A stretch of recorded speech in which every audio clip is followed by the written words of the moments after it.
Seri kedua buku Xiansu. Suling Emas. Audiobook, novel silat. Cerita, Ho Ping Hu.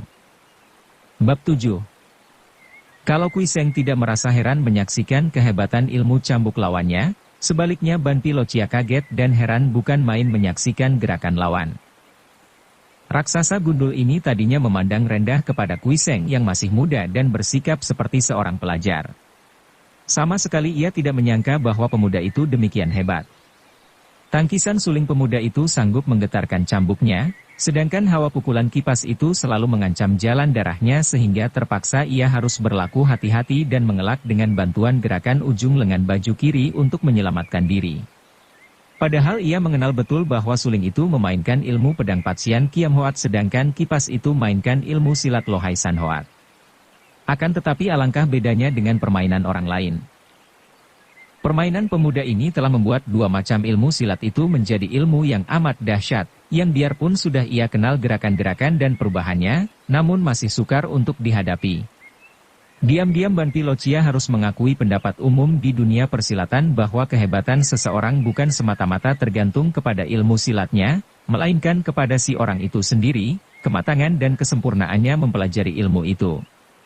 Pula benar kalau orang mengatakan bahwa dalam menghadapi lawan, orang harus berlaku hati-hati terhadap pertapa, yang kelihatan tua dan lemah, terhadap pelajar yang kelihatan halus dan terhadap wanita yang biasanya digolongkan orang lemah. Tar, sekali serang, cambuk itu sudah menyambar secara berturut-turut hanya selisih beberapa detik saja ke arah ubun-ubun kepala, leher, lalu pusar. Kui Seng menggerakkan suling menangkis serangan pada ubun-ubunnya. Kemudian ia memiringkan tubuh mengubah kedudukan kaki untuk menghindarkan diri serangan pada leher. Adapun lecutan pada pusarnya ia tangkis lagi dengan sulingnya sambil menggerakkan kipasnya ke depan menotok jalan darah pada siku lawan. Kalau totokan ini mengenai sasaran, tentu lawannya akan terpaksa melepaskan cambuk. Hai! Ban Pi Locia berseru keras, mengerahkan sinkang dan ujung cambuknya terus melibat suling sedangkan totokan pada siku kanannya ia tangkis dengan ujung lengan sebelah kiri. Bret! Robeklah ujung lengan baju oleh ujung kipas, akan tetapi totokan itu meleset tidak mengenai sasaran. Kui Seng terkejut karena tak mampu menarik kembali sulingnya yang terlibat, maka ia menggerakkan kaki maju setengah langkah, mencondongkan tubuh ke depan dan melanjutkan gerakan kipasnya. Kini menusuk lambung lawan disusul kaki kanan menendang ke arah pusar. Diserang secara hebat ini, Ban Pi Locia kembali berseru keras dan tubuhnya meloncat ke belakang. Ia berhasil menyelamatkan diri dari bahaya, namun sekali renggut dengan pengerahan tenaga oleh Kui Seng membuat suling yang terlibat lepas dari ujung cambuk. Kui Seng menahan rasa sakit pada telapak tangan yang memegang suling, terasa panas dan kesemutan. Hebat! Kau orang muda aneh dan hebat. Tapi rasakan kini tangan maut Ban Pi Locia. Seru raksasa itu dengan suara gembira dan wajah berseri. Memang raksasa gundul ini mempunyai dua macam kesukaan, yaitu wanita-wanita muda yang cantik dan berkelahi. Makin kuat lawannya, makin gembira hatinya dan makin muda cantik seorang wanita, makin tergila-gila dia sebelum mendapatkannya. Kini Dewa Locia berlengan selaksa itu menjauhkan diri dari lawannya. Cambuknya digerakkan dan lenyaplah cambuk itu, berubah menjadi gulungan sinar hitam yang membentuk lingkaran-lingkaran besar kecil, lingkaran yang telan menelan membingungkan pandangan mata. Juga diselingi bunyi nyaring seperti halilintar menyambar-nyambar di waktu hujan gerimis. Dengan cambuknya yang panjang, raksasa ini dapat menyerang Kui Seng dari jarak jauh tanpa bahaya diserang kembali oleh lawan yang hanya menggunakan dua senjata pendek. Sambil menghujani lawan dengan lecutan cambuk yang merupakan jari-jari maut itu, Ban Pi Locia lari mengelilingi Kui Seng. Kagetlah hati pemuda ini. Tak disangkanya tokoh sakti yang terkenal ini selain sakti, juga amat licik dan curang, tidak segan-segan menggunakan akal pengecut untuk mengalahkan lawan. Ia maklum bahwa karena dia berada dalam lingkaran, kedudukannya berbahaya, dan membutuhkan ketenangan sepenuhnya untuk menghadapi serangan seperti itu. Maka ia tiba-tiba menghentikan gerakannya, berdiri dengan kuda-kuda kaki sejajar di kanan kiri, tubuhnya agak merendah, suling diangkat tangan kanan tinggi melintang di atas kepala sedangkan kipas terbuka di tangan kiri melindungi bagian bawah. Anehnya, Kui Seng malah meramkan kedua matanya, akan tetapi seakan-akan dapat melihat jelas, ia menggeser kaki setiap kali lawannya berada di belakang tubuhnya. Serangan-serangan membanjir datang dari belakang, kanan dan kiri namun semua itu dapat ia tangkis dengan suling dan dapat ia kebut dengan kipas. Hebat bukan main pertandingan ini, namun merupakan pertandingan yang berat sebelah karena Ban Pilocia selalu menyerang sedangkan Kui Seng selalu melindungi diri tanpa mampu balas menyerang. Mengapa Kui Seng meramkan kedua matanya? Apakah ia memandang rendah lawannya? Bukan, sama sekali bukan. Karena kehebatan lawannya lah maka ia terpaksa meramkan matanya. Untuk menghadapi hujan serangan itu, ia membutuhkan ketenangan dan pengerahan panca inderanya, pencurahan perhatian sepenuhnya. Kalau ia membuka mata, maka bayangan yang membentuk lingkaran-lingkaran besar kecil itu akan menyilaukan mata dan mengacaukan perhatiannya. Biarpun kedua matanya meram, namun sepasang telinganya cukup untuk menangkap gerakan lawan. Dan mengapa pula pendekar sakti yang muda ini rela mengalah dan mempertahankan diri saja tanpa mencari kesempatan balas menyerang?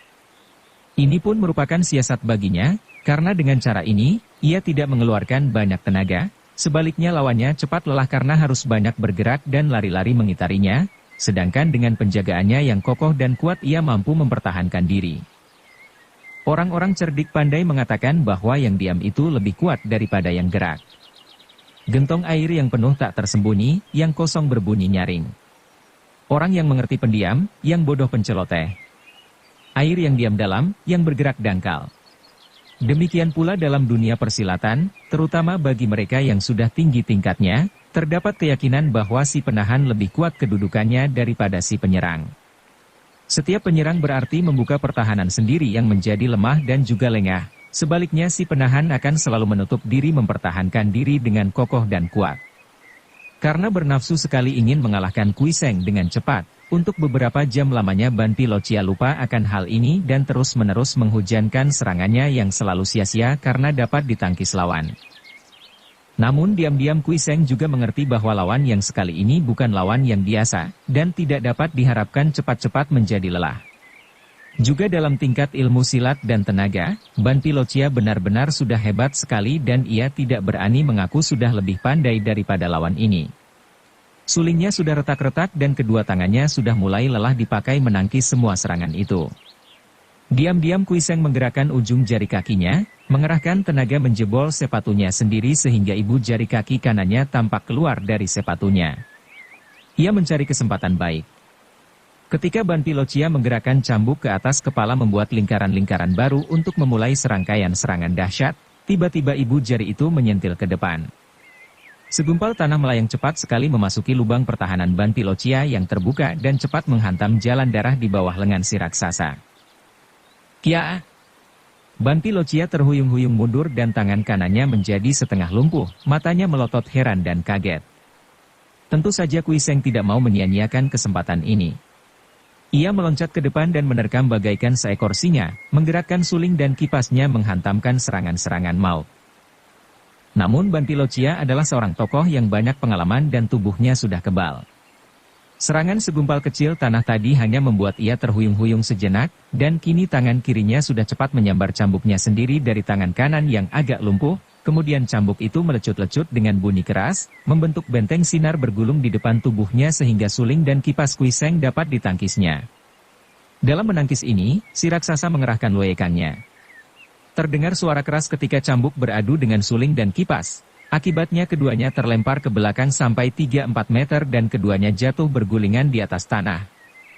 Dengan napas terengah-engah dan keringat membasahi mukanya, raksasa gundul itu duduk di atas tanah sambil memandang dengan muka berseri, "Hehehe, kau hebat orang muda." Kui Seng juga sudah bangkit duduk dan mengatur napas memulihkan tenaganya. "Dan kau jahat, Ban Pilocia," jawabnya. Kembali si raksasa gundul tertawa. "Aku pernah mendengar sayup sampai tentang seorang tokoh berjuluk Kim Moeng, yang tingkat kepandaiannya sudah masuk hitungan. Agaknya kaukah orangnya?"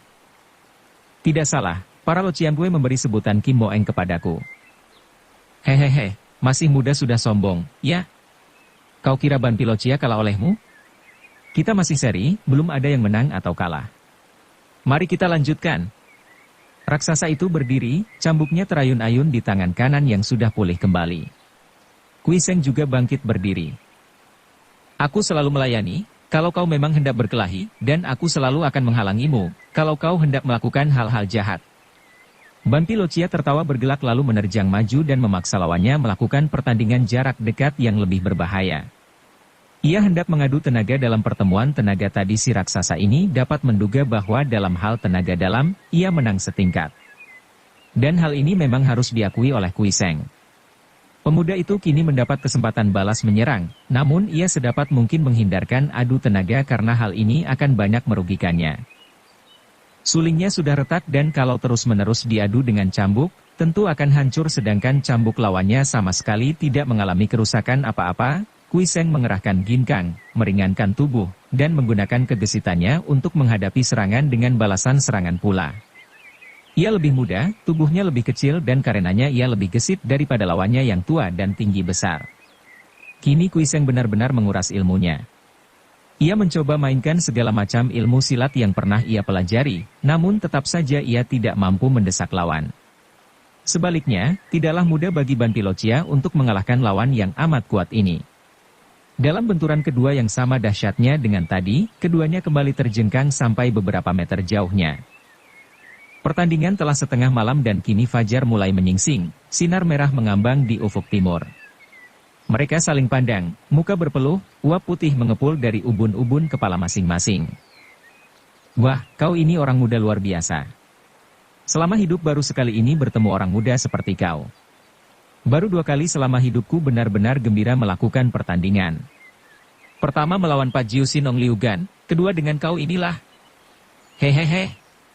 Orang muda, aku pernah mendengar kau ini diambil murid Bukek Xiansu. Manusia dewa itu katanya paling sakti, akan tetapi mengapa muridnya hanya seperti kau ini, manusia biasa yang dapat kulawan?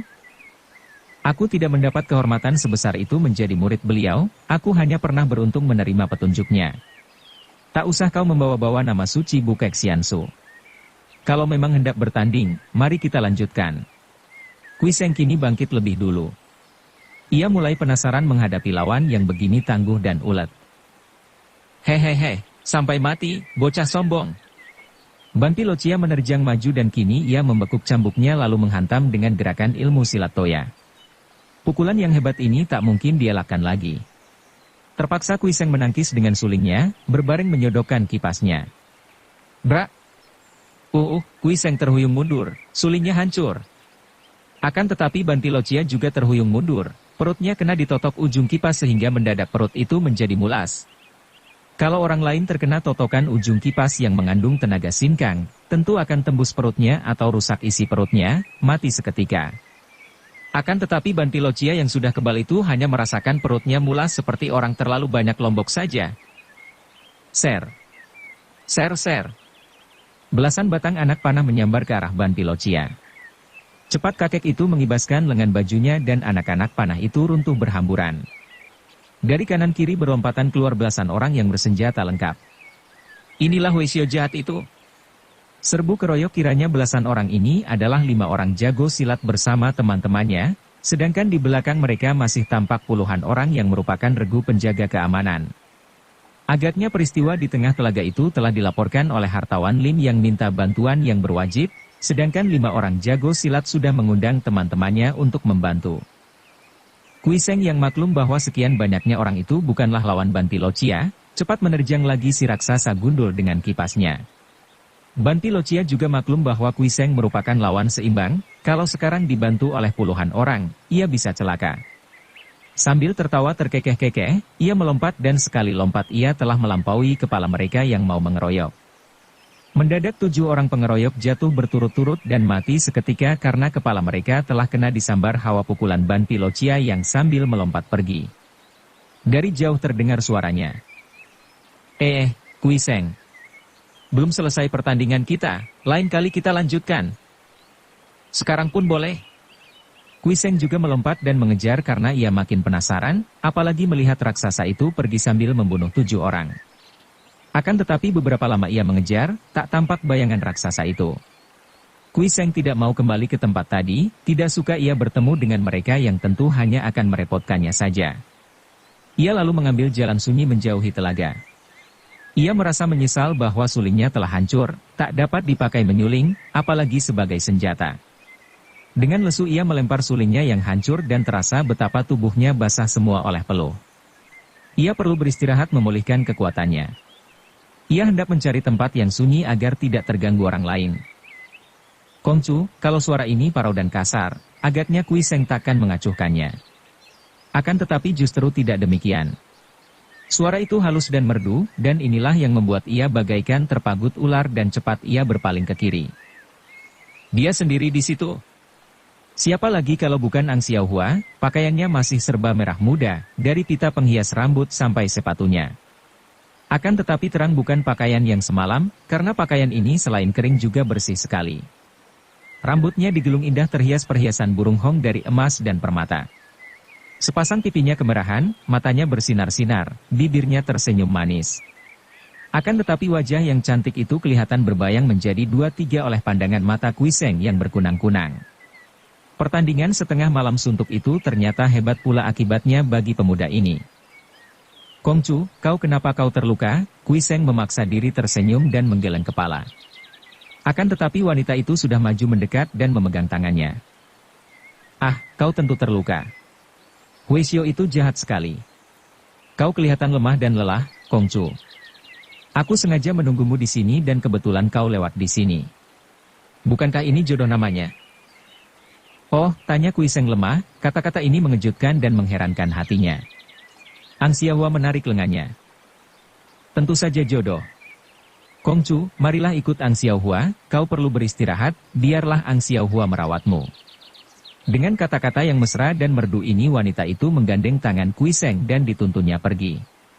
Kenapa? Kenapa kau begini baik kepadaku? Kui Seng masih mencoba menolak. Akan tetapi Ang Xiaohua menarik tangannya dan diguncang-guncangnya. Kenapa? Karena kau telah menolong nyawaku, menyelamatkan kehormatanku. Kongcu, karena aku ingin belajar menyuling darimu. Menyuling? Akan tetapi keadaan Kui Seng makin lemas. Pertemuan ini mengganggu hati dan pikirannya dan amat merugikannya karena seharusnya ia dapat beristirahat memulihkan tenaga dalam yang banyak dikerahkan dalam pertempuran. Bagaikan seorang mimpi dan linglung ia membiarkan dirinya digandeng dan dituntun Ang Xiaohua dan ia hampir tidak sadar kemana ia dibawa oleh wanita itu. Ketika Kui Seng membuka matanya, ia telah rebah di atas pembaringan yang hangat, bersih dan berbau harum. Kamar itu indah sekali dan di pinggir pembaringan ia melihat Ang Xiaohua duduk memijiti pundak dan lengannya. Melihat betapa di atas meja ada lilin tertutup sutra biru, ia heran dan tahu bahwa saat itu hari telah malam. Akan tetapi melihat wanita cantik itu duduk begitu dekat dengannya dan hanya mengenakan pakaian yang tipis, ia meramkan matanya kembali. Ambilkan bubur dan sayur itu, kemudian kalian pergi tinggalkan kamar ini, aku hendak melayani Kongcu makan. Terdengar Ang Xiaohua berkata perlahan. Dari balik bulu matanya Kui Seng melihat 2 orang wanita pelayan yang tadinya duduk di bawah, bangkit berdiri. Tak lama kemudian mereka datang lagi membawa baki terisi hidangan untuknya. Kongcu, kau harus makan dulu. Sudah sehari penuh kau tidur. Kata Ang Xiaohua sambil menyingkapkan selimut yang menutupi tubuh Kui Seng. Pemuda ini bangkit duduk, memandang ke sekeliling lalu berkata, penuh kegugupan dan malu-malu. Ah, agaknya aku tak sadar tertidur di sini, menyusahkan nona saja. Biarkan aku pergi, akan tetapi Ang Xiaohua merangkulnya. Mengapa begitu, Kongcu? Tidak sudikah Kongcu menerima pembalasan budi dariku? Apakah Kongcu seperti orang-orang lain memandang rendah kepadaku, seorang pelacur? Wanita itu masih memeluknya sambil menangis. Kui Seng menarik napas panjang. Ia suka kepada nona ini, yang selain cantik jelita juga halus tutur sapanya, baik budinya. Akan tetapi tentu saja ia tidak suka melibatkan dirinya dalam perhubungan dengan seorang pelacur. Sudahlah, nona. Aku sekali-kali tidak memandang rendah kepadamu. Kau baik sekali. Nona itu mengangkat mukanya dan biarpun air mata masih membasahi pipinya, ia tersenyum gembira. Marilah makan, Kongcu. Katanya merdu. Kui Seng tidak menolak lagi, perutnya amat lapar. Tidur sehari itu amat bermanfaat baginya, memulihkan sebagian tenaganya. Setelah makan yang dilayani amat mesra oleh Ang Xiaohua, ia merasa tubuhnya segar kembali. Ang Xiaohua menepuk tangannya dan 2 orang pelayan datang dan segera diperintahnya untuk membersihkan mangkok piring, lalu menyuruh mereka pergi lagi. Kemudian, dengan gerakan lemah gemulai dan mesra, tanpa ragu-ragu atau malu-malu lagi Ang Xiaohua lalu menghampiri Kui Seng dan duduk di atas pangkuannya. Ah, nona ini, bagaimana? Kui Seng tergagap. Kongcu, budimu terlalu besar. Tak tahu aku dengan apa aku harus membalas budimu, selain dengan penyerahan diriku menjadi hambamu, menjadi budakmu dan melakukan apa saja untuk membalas budimu. Kongcu, bolehkah aku mengetahui namamu? Tidak karuan rasa hati Kui Seng. Kepalanya sampai terasa pening dan dengan halus ia mendorong tubuh Nona itu dari atas pangkuannya. Nona, duduklah yang betul dan mari kita bicara. Kau mau tahu namaku? Aku adalah Kui Seng, seorang pelajar gagal yang tiada tempat tinggal, miskin dan tak berharga. Ah, Kui Kongcu mengapa bicara begitu? Kau seorang budiman, gagah perkasa dan amat berharga. Kalau mau bicara tentang orang tak berharga, akulah orangnya. Kembali Nona itu menangis dan ia kini duduk di atas kursi dan menutupi muka dengan kedua tangannya. Kui Seng melihat air mata menetes dari celah-celah jari tangan yang putih, halus dan kecil meruncing itu. Nona, kulihat kau bukan orang sembarangan. Kau terpelajar dan tidak kelihatan seperti gadis bodoh. Mengapa kau sampai, tidak kuasa ia melanjutkan kata-katanya menyebut pelacur. Sampai menjadi pelacur. Ang Xiahua menurunkan tangannya dan mukanya menjadi merah sekali, air mata menetes di sepanjang kedua pipinya yang halus kemerahan. Ah, panjang ceritanya, Kui Kongcu. Ketahuilah, di waktu kecilku, aku adalah seorang berdarah bangsawan, ayahku seorang pangeran dari kerajaan Tang. Kaget seperti disambar petir rasa hati Kui Seng. Ah, mengapa sampai begini? Nona itu dengan suara pilu bercerita. Ayahnya memang seorang pangeran bernama Hu Sichai yang mempunyai sepasang putri kembar. Ketika kerajaan Tang runtuh, sekeluarga pangeran ini menjadi korban pula, semua tewas kecuali sepasang anak kembar itu yang berhasil dibawa lari oleh seorang pelayan. Akan tetapi di tengah jalan mereka terhalang oleh keributan dan perang sehingga seorang di antara dua anak kembar itu terlepas dari gandengan tangan dan hilang. Yang hilang bernama Hu Gim In. Sedangkan yang masih dapat diselamatkan oleh pelayan itu adalah Hu Kim In. Anak ini lalu dipelihara pelayan itu, akan tetapi karena keadaannya yang amat miskin, hampir saja mereka berdua mati kelaparan. Akhirnya, pelayan itu terjerat oleh cengkraman seorang pemilik sarang pelacuran bernama Bibi Chang yang mau membantu mereka karena melihat betapa cantiknya anak perempuan bernama Hu Kim In. Makin lama, hutang mereka berumpuk dan akhirnya, setelah Hu Kim In berusia 15 tahun, terpaksa Hu Kim In dijual kepada Bibi Chang sebagai pembayar hutang. Demikianlah, Kui Kongcu. Akulah Hu Kim In. Tak dapat aku melepaskan diri dari cengkraman Bibi Chang.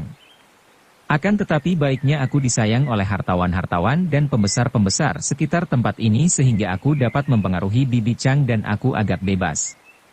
Aku boleh memilih sendiri laki-laki mana yang akan kulayani, dan karena aku banyak mendatangkan hasil sehingga Bibi Chang menjadi kaya, maka aku pun ia perlakukan dengan baik serta mendapat kebebasan, malah aku mempunyai pelayan dan tempat tinggal menyendiri. Akan tetapi semua ini kulakukan dengan pengorbanan besar, Kongcu. Ayah bundaku tewas, adik Gin In entah kemana, dan aku harus mengorbankan kehormatan, menjadi perempuan hina yang dipandang rendah oleh orang-orang terhormat seperti kau, kembali Ang Xiahua menangis. Bukan main terharu hati Kui Seng. Alangkah buruknya nasib gadis ini. Rasa haru dan kasihan membuat ia memegangi pundak wanita itu dengan halus dan menghibur. Sudahlah, Nona. Aku tidak memandang rendah kepadamu dan aku berjanji akan menebusmu dari Bibi Chang. Kemudian aku akan mencarikan orang tua yang baik yang suka memungutmu sebagai anak. Adapun tentang Nona Hu Gin In, biarlah perlahan-perlahan kucarikan untukmu. Ah, Kui Kongcu kau menumpuk budi kebaikan padaku. Ang Xiahua menubruk Kui Seng dan menangis sambil mendekap dada pemuda itu dengan mukanya. Kini Kui Seng tidak menolaknya, mengusap-usap rambut wanita itu dengan penuh perasaan kasihan dan sayang. Seorang putri pangeran sampai begini, pikirnya. Karena ia yakin bahwa semua sikap Nona ini bukan pura-pura, melainkan keluar dari setulusnya hati yang amat berhutang budi kepadanya, maka ia pun tidak tega untuk menolak pernyataan kasih sayangnya, apalagi memang ia amat tertarik oleh Nona yang memiliki kecantikan jarang keduanya ini. Setelah reda menangis, tanpa melepaskan pelukannya Ang Xiahua berkata, suaranya mesra dan manja. Aku tertarik sekali oleh bunyi sulingmu, Kui Koko, kuharap kau suka mengajarku. Hati Kui Seng berdebar sebutan Kongcu, tuan muda, berubah menjadi Koko, kakanda, ini. Sulingku remuk oleh si Hueshio Jahanam. Jawabnya, masih mengagumi rambut hitam halus panjang dan harum itu. Di sebelah barat telaga ada penjual suling yang baik, biarlah ku suruh pelayan membeli untukmu. Tak usah, biarlah ku beli sendiri besok. Memilih sebuah suling bukanlah sembarangan, harus dicoba dulu. Malam itu merupakan malam yang amat mesra bagi Kui Seng, akan tetapi juga malam yang menimbulkan kasihan di hatinya terhadap Ang Xiaohua, rasa kasihan yang tentu dengan mudah akan menggelimpang menjadi rasa cinta kalau saja ia tidak teringat bahwa nona ini adalah seorang pelacur. Di lain pihak, sama sekali tidaklah aneh kalau Ang Xiaohua Hukiin jatuh cinta kepada Kui Seng karena selama hidupnya, baru sekarang ia bertemu dengan pemuda yang tidak memandangnya sebagai seorang pelacur yang hina. Biasanya, laki-laki yang manapun juga hanya akan menganggap ia sebagai barang permainan, yang datang kepadanya dengan kandungan nafsu dan mengharapkan kesenangan dan hiburan daripadanya. Akan tetapi Kui Seng ini berbeda sekali, pemuda tampan ini menolongnya tanpa pamrih, menganggapnya manusia terhormat, maka sekaligus hatinya jatuh dan tidak mengherankan kalau dia dengan rela menyerahkan jiwa raga kepada Kui Seng dan mengharapkan untuk dapat melayani pemuda itu selama hidupnya. Pada keesokan harinya, pagi-pagi sekali Kui Seng berpamit kepada Ang Xiaohua yang masih setengah tidur di atas pembaringan. Moi, aku pergi dulu hendak mencari suling yang baik. Dengan mata masih setengah meram, Ang Xiaohua mengembangkan kedua lengannya yang berkulit putih halus ke arah Kui Seng, lalu berkata, suaranya mesra dan penuh cinta kasih, Kui Koko jangan kau tinggalkan aku lagi. Kui Seng merasa terharu sekali. Ia merasa yakin akan perasaan cinta wanita ini kepadanya. Untuk sejenak jari-jari tangan mereka saling cengkeram lalu Kui Seng melepaskannya dan berkata sambil tersenyum. Jangan khawatir, Moi, aku takkan meninggalkanmu begitu saja sebelum kau pandai bersuling. Entah mengapa ia sendiri tidak tahu, pagi itu Kui Seng merasa gembira sekali. Lenyap sudah rasa lelah dan lemah sebagai akibat pertandingan mati-matian melawan Ban Pilocia. Sinar matahari pagi yang menyoroti permukaan air telaga dan pohon-pohon di sekitarnya, tampak amat indah menyegarkan. Suara kicau burung pagi amat sedap, tidak seperti biasanya. Dan pemuda ini tersenyum, matanya bersinar-sinar, dan kedua pipinya menjadi kemerahan bibirnya tersenyum aneh kalau ia teringat pada Ang Xiaohua.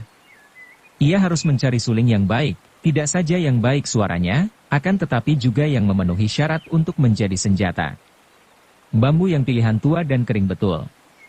Benar seperti dikatakan Ang Xiaohua, di sebelah barat telaga itu terdapat seorang penjual suling buatannya sendiri. Akan tetapi Kui Seng kecewa melihat bahwa biarpun pembuatannya amat halus, namun bahannya terbuat daripada bambu biasa saja. Saya mempunyai sebatang bambu berbintik hitam yang biasa disebut bambu berbintik hitam, Kongcu. Bambu itu saya beli mahal dari seorang perantau di lembah Huangho, akan tetapi karena mahalnya, sampai sekarang belum saya bikin suling, takut tidak akan ada yang berani membelinya. Akhirnya si tukang pembuat suling itu berkata. Kui Seng girang sekali. Ia mengenal bambu naga hitam sebagai bambu yang kuat dan lurus maka amatlah baik untuk dijadikan suling dan dibuat senjata. Mana bambu itu? Kenapa tidak dari tadi kau bilang? Keluarkanlah, biar aku melihatnya. Setelah bambu itu dikeluarkan, Kui Seng menjadi girang sekali. Benar bambu naga hitam yang amat baik, tua dan sudah kering betul. Mereka tawar-menawar, kemudian Kui Seng berkata, jadilah. Harap kau buatkan suling dari bambu ini sekarang juga, aku akan menunggunya. Setengah hari lebih Kui Seng berada di rumah pembuat suling itu. Akhirnya lewat tengah hari, suling itu pun jadi dan setelah mencobanya dan mendapat kenyataan bahwa memang sudah tepat ukuran lubang-lubangnya. Kui Seng membayar harga suling yang 50 kali lebih mahal daripada harga suling biasa, membeli pula sebuah suling biasa dan meninggalkan tempat itu. Ia girang sekali, mempercepat larinya menuju ke rumah mungil yang menurut cerita Ang Xiaohua menjadi tempat istirahatnya tak jauh dari telaga. Bersambung ke bab 8. Dukung kami dengan subscribe, follow, like, komen dan share. Terima kasih.